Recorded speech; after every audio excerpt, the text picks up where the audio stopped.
정호는 촌장의 방을 물러나왔다. 그러니까 그는 촌장의 요청을 거의 들어주는 식으로 대답을 했던 것이다. 넓은 마당에는 승복을 입은 사람들이 부산하게 움직이고 있었다. 그런데 승복은 대부분이 남자들만 입고 있었다. 조금 지체가 높아 보이는 듯한 여자들만이 승복을 입고 있었고 대부분의 여자들은 바지를 입고 있었다. 여자가 바지를 입는 것은 조선 여인들에는 허용되지 않은 일이었다. 그런데 자세히 보니 그녀들은 바지만 입은 것이 아니었다. 저고리를 입었는데 그것이 길이가 굉장히 짧았다. 그리고 바지와 저고리 단 사이에는 한 뼘이나 되는 허리단이 감겨져 있었다. 아침에는 보지 못했던 여인네들의 몸차림이었다. 확실히 이들은 이민족이었다. 풍습과 옷차림이 조선의 여인들과는 아주 달랐다. 그런데 이게 어찌된 일인가? 여자들이 바지와 저고리 사이, 아니 허리단과 저고리의 아랫단 사이로는 엄청나게 큰 그녀들의 두 젖꼭지가 드러나 있었다. 어떤 여자들은 젖통을 통째로 드러낸 사람도 있었다. 정호는 저기 놀라지 않을 수 없었다. 어쩌면 이럴 수가 있는가? 민족이 다르면 이렇게까지 습속이 다를 수 있단 말인가? 집의 주인이 가장 반기는 나그네에게 환영의 뜻으로 자기의 아내를 내어놓는다는 것부터가 도무지 생각할 수 없는 일이지 않은가? 정호는 자신의 곁에 방으로 가지 않고 마당의 저편 삽작이 있는 데로 나가보았다. 동네가 한눈에 들어왔다. 골목을 왕래하는 사람들이 왠지 낯설어 보였다. 그들은 어째 붉은 옷을 많이 걸치고 있었다. 붉은 옷이란 조선 여자들에게는 불길한 옷감으로 치부되었다. 그것은 무당의 옷으로나 취급되었다. 아하, 나리, 동네를 한번 돌아보시고 싶으신지요? 소인이 안내를 하겠사옵니다. 돌아보기보다는 그냥 한번 먼 눈으로 훑어보는 것이지요. 그럼 이 길로 나가보시지요. 사실은 아침을 먹고 동네 방장들이 나리에게 인사를 오게 되어 있었사옵니다. 그런데 소인이 대인을 먼저 안내하겠습니다. 아, 그러면 소생이 제 방으로 가서 조금 기다리겠습니다. 아닙니다. 마침 방장들이 동네의 제사를 준비하기 위해서 불당 앞마당에 다들 모여 있사옵니다요. 불당이 여기서 멀지 않으니 저리로 가시지요. 촌장은 앞장서서 정호를 이끌었다. 불당이라 함은 무엇인지요? 말하자면 우리 마을의 절간이옵니다. 우리는 이 불당에 모여서 불경을 외우거나 법고춤을 춥니다. 그러니까 이 불당은 조선인들이 산간에 있는 절간하고는 많이 틀립니다. 불당에는 전속되어 있는 스님이 있지 않으니까요. 여기서 우리 부족의 조상님을 모시는 제사도 올리고 있사옵니다. 마침 내일 우리 부족의 어른 되는 분의 제사가 있을 것입니다. 그래서 마을의 도방장을 비롯해서 5명의 방장들이 다 모였을 것이옵니다. 그런데 이들 도방장과 방장들은 오늘만 얼굴을 내밀 뿐 막상 제사가 있는 내일에는 나타나지 않사옵니다. 불가에서는 제사를 인정하지 않기 때문에 승복을 입은 그들이 제사를 지내려 나올 수는 없는 일이지요. 그래서 여자들과 아이들만이 내일 나오게 됩니다. 그러니 대인께서 이들 방장들을 만나보시려면 오늘이 제일 좋습니다. 정호는 촌장을 따라서 불당으로 나갔다. 과연 이 성스러운 모자를 쓴 사람들이 근엄한 표정으로 제수용품을 검사하고 있었고 이것저것을 지시하고 있었다. 여보게들 인사하게나 한양 사시는 김정호 대인일세. 잠시 우리 마을에 사시면서 우리들에게 문자를 가르치시기로 했다네. 대인께서는 우리들의 풍습을 깊이 존중하시는 의미에서 오늘 일몰 전에 머리를 깎겠다고 하셨네. 어느 틈엔가 한 사람의 도방장과 4명의 방장들이 정호 앞에 무릎을 꿇고 큰절을 하고 있었다. 그것은 맨 땅바닥이었다. 정호는 달리 어떻게 해볼 도리가 없었다. 그도 땅바닥에 무릎을 꿇고 그들의 절을 받았다. 소인 김정호라 하옵니다. 호는 고산자라 하옵니다. 그들도 각기 자기 이름을 밝혔다. 방장이라 함은 불악의 작은 한 마을의 책임자를 일컫는 말이었다. 두 방장은 4명의 방장 중에서 뽑게 되어 있었다. 그러나 촌장은 전 마을 주민들이 합의에 의해서 뽑는다고 했다. 죽음에 처한 소생의 생명을 건져주시고 또 이렇게 환대해 주시니 그 은혜 백골 난망이옵니다. 당연한 일이지요. 마침 저기 김 방장이 한서를 조금 해독할 수 있어서 나리의 보찜 속에 있는 여러 가지 희귀한 책을 알아보게 되었습니다. 그래서 저희는 나리가 범상한 분이 아니라는 사실을 알게 되었사옵니다. 너무나 큰 배를 끼치게 되었사옵니다. 소생이 그 은혜의 가품이 될 수 있다면 불제자는 아니지만 삭발을 기꺼이 하고자 합니다.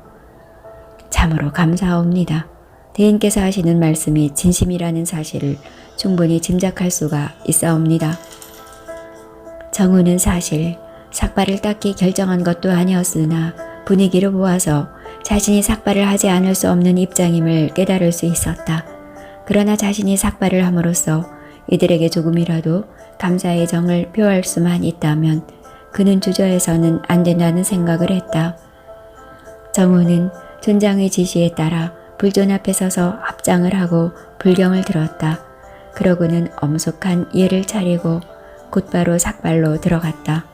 정우는 뜻밖에도 깎아머리 중이 되고 만 것이다. 키가 큰 정우였기에 깎은 머리에 장삼을 걸치니 어디로 보아도 고매한 고승으로 보였다. 대형께서는 이 가사를 메소서 가사라 하오면 고승이나 어깨에 매는 것이 아니오니까 대형이 곧바로 고승이옵니다. 촌장은 검붉은 색깔의 가사를 정우의 어깨에 메어 주었다. 그러고 보니 정우는 한결 위풍도 당당한 고승의 풍모를 갖추게 되었다. 방장들과 상견례를 한 정우는 한층 마음의 평온을 갖게 되었다. 다음날 새벽에 불당에서 제사가 있었다. 다들 새벽에 일어나는 눈치였으나 정말로 남정네들은 아무도 불당으로 가지 않았다.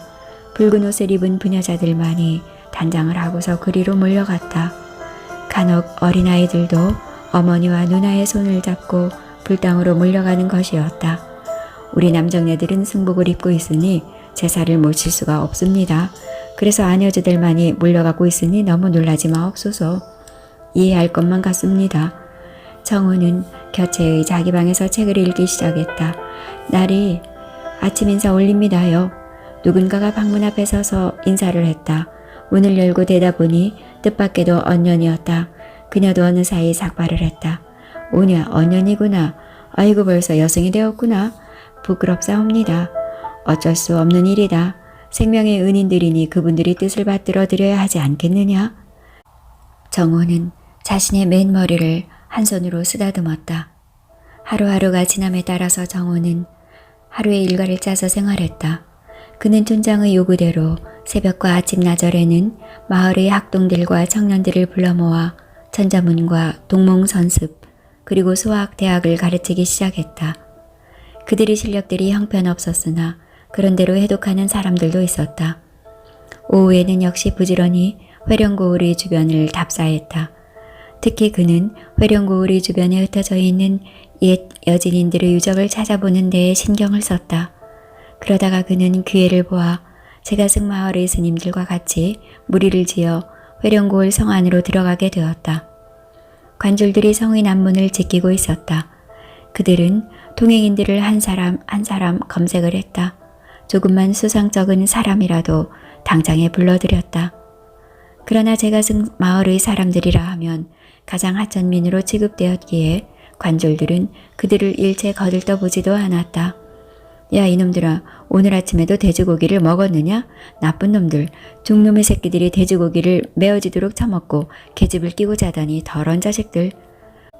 초라한 관복을 입은 나조란 놈이 자기는 돼지고기를 못 먹어서 부하가 치미는지 아침부터 입이 메어지게 욕을 퍼부었다. 그는 밀려드는 인파 때문인지 아니면 자기의 말대로 돼지고기 처먹는 중놈들이 보기 싫어서인지 촌장과 정호 일행을 그대로 통과시켜버렸다. 조선인들로서는 실로 이해할 수 없는 이들 제가승 족속들을 그들은 분명히 이단시하고 있었던 것이다.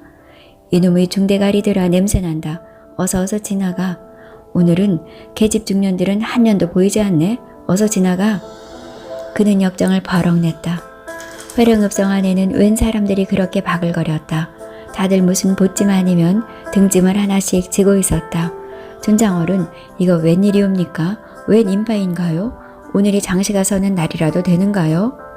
대인께서는 아직 모르고 계셨소? 회령 단계시가 곧 열릴 참이요. 그래서 지금 회령뿐만 아니라 경성, 함흥, 한양에서도 사람들이 꼬이고 있소이다. 한철 잘하면 천석군 못지않은 이문이 떨어져 있지요. 우리 조선 상인들보다 청구 상인들이 더 큰 이문을 보고 있다는 말을 들었습니다.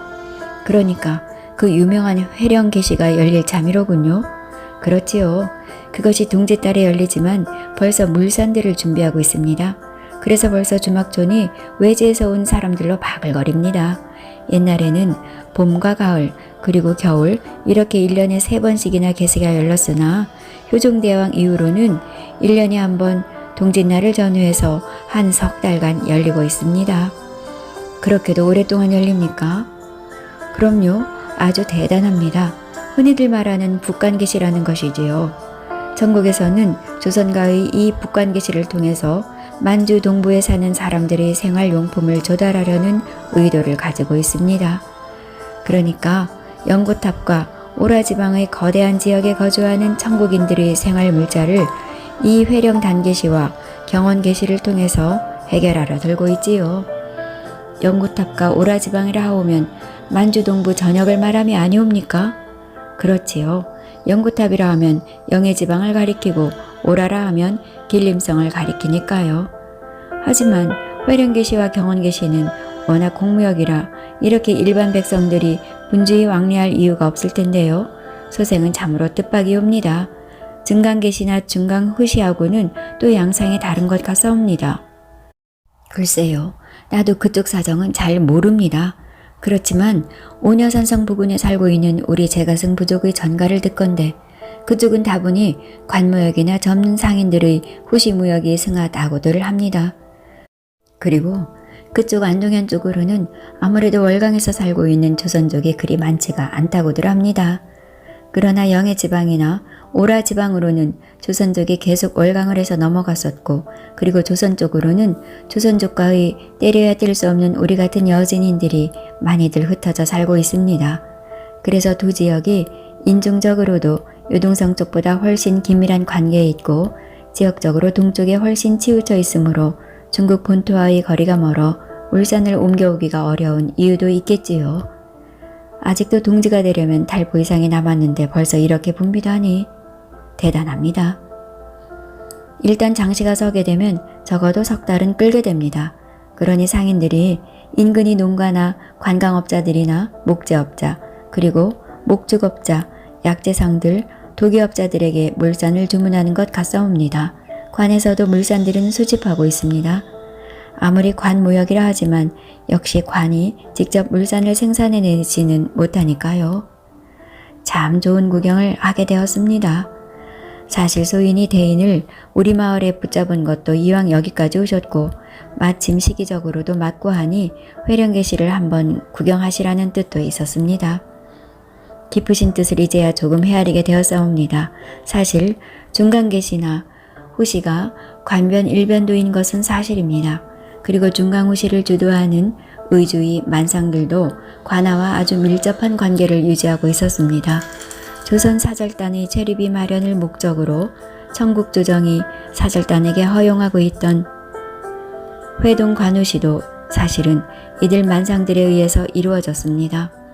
바로 보셨습니다. 대인의 해박한 지식에 놀라울 따름입니다. 과찬의 말씀이옵니다.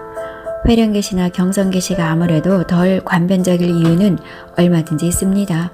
두만강은 압록강과는 달리 상당히 경사가 급하고 거대한 용암대지를 뚫고 광물이 흐르기 때문에 윤현곡이 발달하여 물살이 세차고 단해가 많아 폭포가 흔합니다. 그래서 강의 하류를 제외하면 사실상 압록강과 같은 소왕이 불가능하지요. 이것도 계시를 따라 열리는 후시가 발달하는 이유의 하나가 되었습니다. 양안의 사람들은 뗏목을 타고 서로가 사사로이 자주 내항하다 보니 안면들을 익힐 여유가 많았던 것이죠. 거기에서 물산의 교환, 즉 사무역이 성행하게 된 것입니다. 하지만 중강후시는 원래가 조궁이었습니다.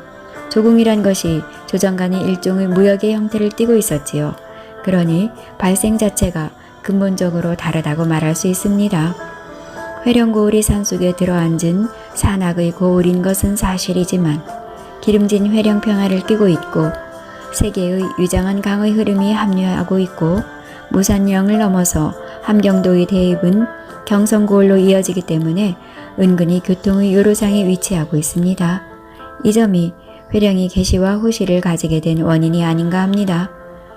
훌륭하신 가르침 새겨듣고 있습니다.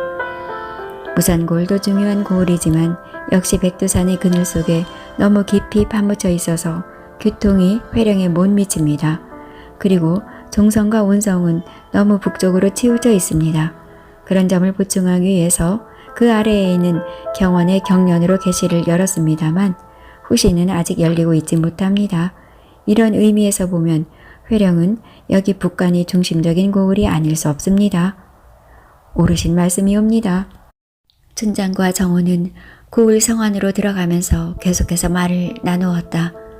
술래를 도는 나졸들의 눈초리가 예사로 날카롭지 않았다. 그러나 그들은 한결같이 춘장과 정호를 조금도 눈여겨보지 않았다. 정호는 은근히 마음이 달아올랐다. 지금쯤 지난 왕자가 회령 고을에 와 있을 것 같은 생각이 들었다. 기운은 한겨울이지만 아직 10월 상달이었다. 10월 상달이라 하면 여기 두만강 연한 사람들이야 겨울의 절기가 다가온 것으로 알지만 조선의 백성들에게는 아직 가을이다. 그러니 정호가 번개와 대지와 한 언약, 즉 가을에 지난 왕자를 모시고 와 회령에서 만나자는 약속은 크게 어긋나지 않은 것이다. 하지만 정호는 이 약속을 그들이 지킬 수 있는 가능성을 절반 이하로 보고 있었다. 왜냐하면 그것은 너무나 험한 일이기 때문이었다. 지리산에서 백두대간을 타고 태백산까지 와서 다시 황초령에 이르러 두른산까지 와야 하는 것이다. 그리고 경성에서 무산령을 넘어서 회령으로 들어와야 하는 것이다. 그것은 번개와 대지에게는 어쩌면 가능한 일일는지도 모른다. 그러나 지난 왕자에게는 너무나 힘이 드는 일이다. 정호는 번개에게 그런 부탁을 한 자신의 어리석음을 이제야 깨달았다. 젊음 하나로 이 땅의 험준함과 맞겨루어 보고자 했던 시절이었다. 땅과 정면 대결에서는 이기는 자는 아무도 없다는 사실을 자신은 이제야 깨달은 것이다. 땅은 자기와 정면 대결하고자 하는 자를 절대로 용서하지 않는 것이다. 그러므로 땅에 대해서 뭔가를 알고자 하는 사람은 땅과의 대결을 시도해서는 안 된다. 그런 목적을 가진 사람은 땅을 진심으로 사랑해야 하는 것이다. 땅을 진심으로 사랑하는 것, 그것은 곧바로 땅의 속성을 잘 알고 그것의 전부를 무조건적으로 수용하는 도리밖에 없다. 잠시도 땅을 떠나 있어서는 안 된다. 항상 그것의 곁에 있어야 한다. 일평생 그것의 곁에서 그것을 지켜보고 있어야 한다. 그리고 부단히 그것을 쓰다듬어 주어야 한다. 그것의 종이 되어야 하는 것이다. 그것의 뜻을 조금이라도 거슬려서는 안 된다. 그러면 그것을 진심으로 사랑한다고 말할 수 있다. 정호는 지금까지의 땅에 대한 경험을 통해 이런 결론을 이끌어냈다. 이런 결론은 결국 절대적으로 땅에 대해서는 서둘러서는 안 된다는 말과도 통하는 것이다. 이 말은 땅은 많은 시간을 들이는 사람이 아니면 결코 그를 받아들이지 않는다는 말과도 통한다. 대충대충 일을 처리하는 사람을 땅은 결코 받아들이지 않는 것이다. 그러려면 번개와 대지 그리고 지난 왕자는 많은 시간을 들여서야 그 머나먼 여정을 돌파할 수 있을 것이다. 정호는 이런 생각을 하기 때문에 그들이 약속 시간에 되어서 회령에 나타날 수 없을 것이라는 생각을 했다. 그러나 정호는 자기가 한 약속이니만큼 회령고을의 주막거리를 돌아보지 않을 수 없었다.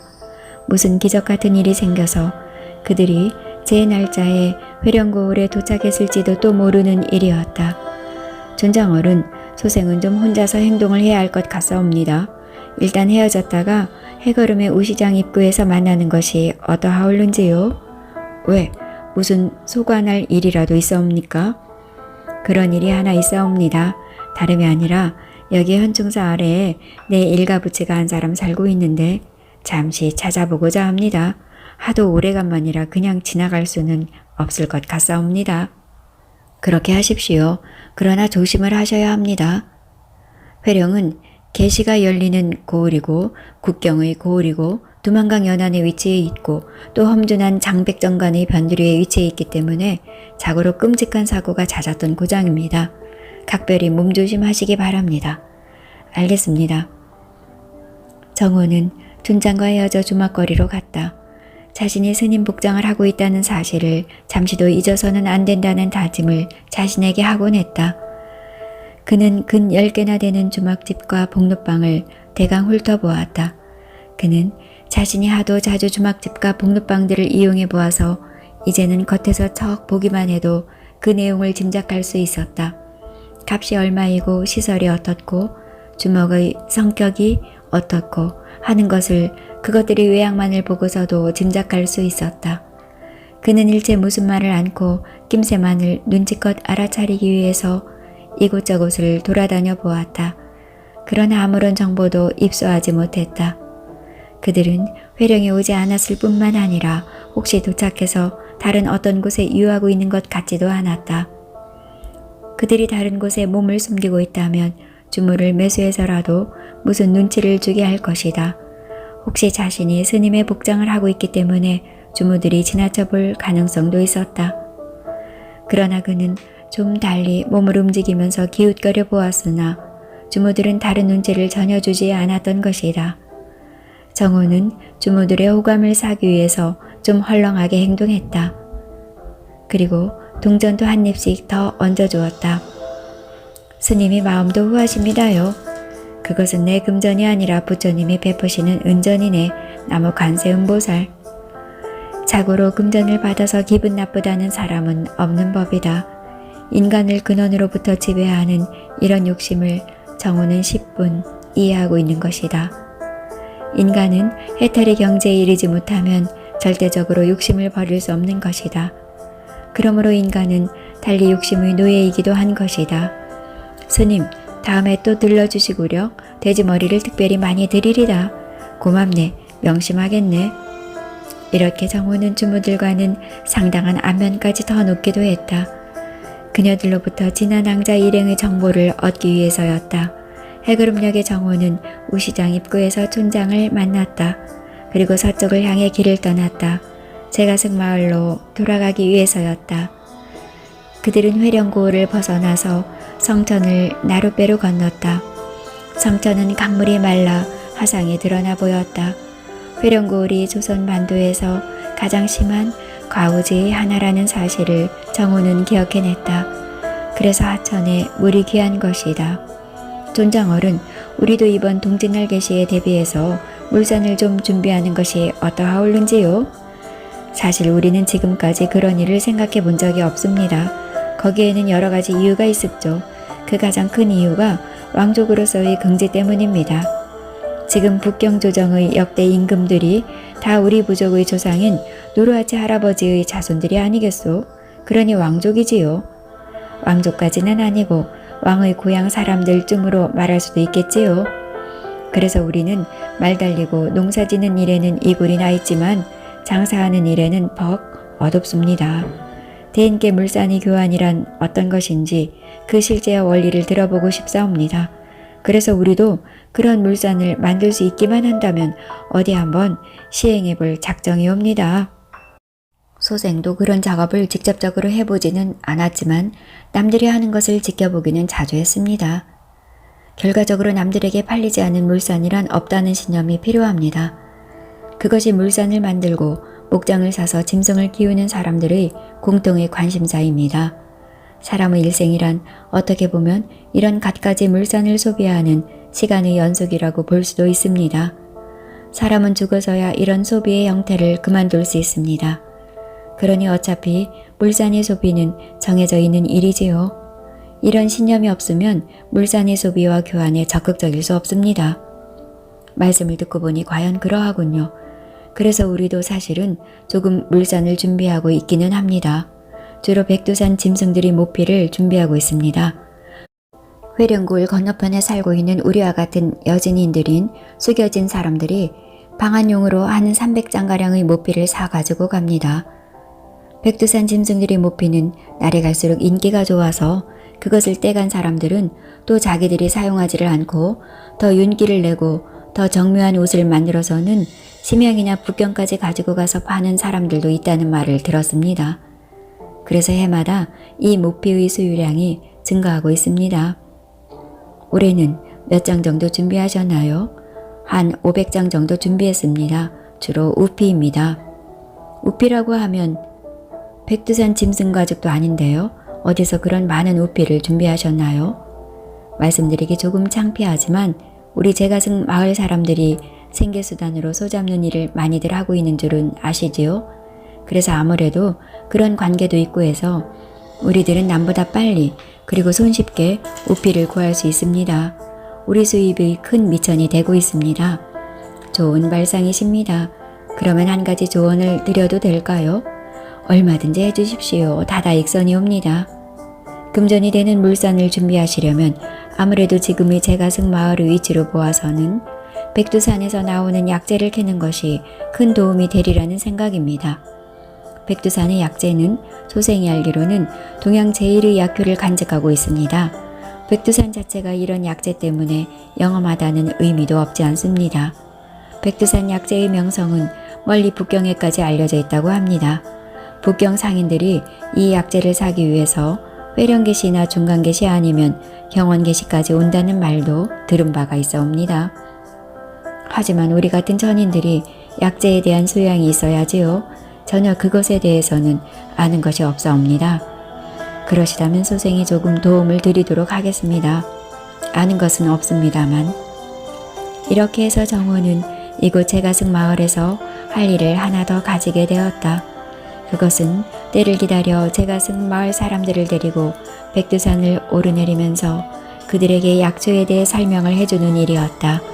존장어른, 사실은 소생의 소청이 하나 있사옵니다. 말씀하십시오. 힘 잘하는 데까지는 도와드리겠습니다.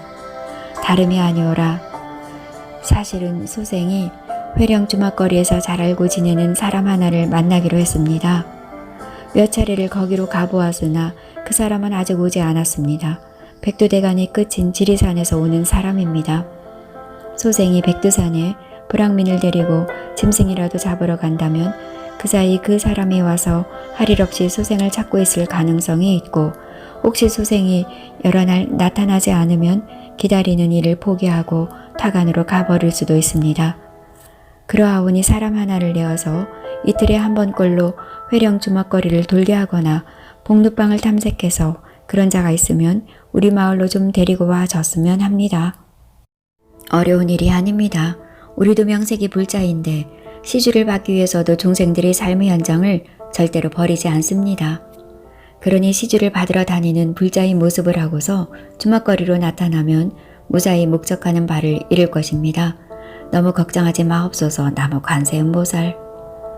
촌장은 나무 관세음보살까지 읊조리며 경건함을 표시했다. 그런 일은 안심하라는 투였다. 촌장은 그 일을 한돌이라는 젊은이에게 맡겼다. 한돌이는 눈치가 있어 보였고 영민한 인상을 풍겼다. 정호는 지난 낭자와 번개, 돼지를 만나는 일은 한돌이에게 맡기고 자기는 백두산 겨울 등반에 나서기로 했다. 그것은 대단히 어려운 일이었다. 그러나 백두산은 워낙 오묘한 산이라 겨울에는 겨울대로 갖가지 생명체를 내포하고 있었다. 짐승들뿐만 아니라 겨울 약초도 있었다. 약초들이란 원천적으로 더운 지방에서 자라는 법이다. 약초라 하지만 무슨 그 종류가 따로 있는 것이 아니다. 그 식물이 인간의 몸에 생긴 병에 대하여 어떤 양리작용을 한다는 사실이 발견됐을 때 그냥 그렇게 이름을 붙일 뿐이었다. 약초들이란 여러 가지 기준에 의하여 분류할 수 있겠으나 그것의 어느 부분이 인간의 몸에 어떤 양리작용을 하는가에 따라서 대략 6가지로 가릴 수 있을 것이다. 뿌리를 이용하는 것, 그 식물의 껍질을 이용하는 것, 줄기를 이용하는 것, 잎을 이용하는 것, 꽃을 이용하는 것, 과실 또는 씨앗을 이용하는 것 등으로 구별해 생각할 수 있을 것이다. 겨울철 약초는 주로 뿌리를 이용하는 것을 가리킨다. 예를 들어서 산삼이나 인삼은 겨울에도 얼마든지 캘 수 있는 것이다. 대왕, 감초, 작약, 당구, 지황, 천국, 페모 등도 늦은 가을까지 양지 바른 곳에서 찾아낼 수 있다. 오히려 이런 약초들은 이슬을 맞아야만 약효가 진동하는 것이다. 정호는 제가승 마을의 젊은이들과 약초를 좀 아는 어른들을 데리고 겨울 백두산 등반을 시도했다. 그것은 대단히 어려운 일이기는 했다.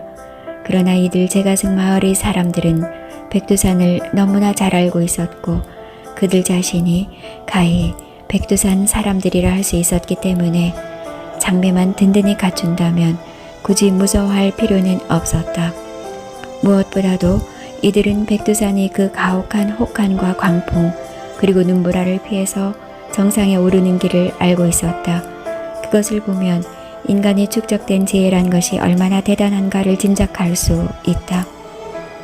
그러나 정우는 절대로 무리해서는 안 된다는 생각을 가지고 있었다. 땅은 무리하게 자기에게 도전하는 사람을 절대로 용서하지 않는 속성을 가지고 있는 것이다. 겨울 용왕담의 실태를 자신이 두 눈으로 직접 살펴보고도 싶었으나 그것이 기상 조건으로 어려우면 주저없이 포기하기로 마음먹고 있었다. 정호는 겨울에 용왕담이 얼어붙으면 어떤 양상이 벌어질까가 궁금했다. 무엇보다도 비룡폭포의 물이 쏟아지지 않을 터인데 그럴 경우 용왕담의 지하에서 솟구치는 물이 어디로 가느냐 하는 것이다.